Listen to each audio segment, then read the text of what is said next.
ചെന്നക്ക് 400 രൂപയാണ് കൊടുത്തിട്ടുണ്ട്. Hi, good morning. ഇന്ന് രാവിലെ തന്നെ ഞാൻ വീഡിയോ എടുക്കാമെന്ന് വിചാരിച്ചു. തന്നെ കുറച്ച് ടൈം എൻ്റെ കയ്യിലുണ്ട്. അപ്പോൾ ഇവിടെ പോയി അപ്പോൾ എൻ്റെ ഫുഡിൻ്റെ കാര്യങ്ങളെല്ലാം കഴിഞ്ഞ് ഫുൾ ഫ്രീ ആയി, ഒരു പണിയുമില്ല. അപ്പോൾ ഞാൻ വെച്ചെന്നാൽ ഒരു വീഡിയോ എടുത്ത് കളയാന്ന് വെച്ച്. കുറേ ലോങ് വീഡിയോ ഒന്നും എടുത്തിട്ടില്ല, കുറേ ലോങ് വീഡിയോ ഒക്കെ എടുത്തിട്ട്. അപ്പോൾ എന്താ പറയണ്ടേ, ലോങ് വീഡിയോ എടുക്കാൻ ടൈം കിട്ടാറില്ല.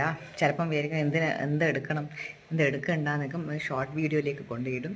അപ്പോൾ അതുകൊണ്ട് കിട്ടുന്നതല്ല ഇപ്പോൾ ഷോർട്ട് വീഡിയോയിലിടുന്നത്. അപ്പോൾ ലോങ് വീഡിയോ ആയിട്ട് ഒന്നുമില്ല. അപ്പോൾ വെച്ചെന്നാൽ ഒരു ലോങ് വീഡിയോ ചെയ്യാന്ന് വെച്ചാൽ ഒന്നുമില്ല. രാവിലെ എഴുന്നേറ്റിട്ട് ഫുഡൊക്കെ ആക്കി എല്ലാം പണിയെല്ലാം കഴിഞ്ഞു. രാവിലെ എണീക്കും. അപ്പോൾ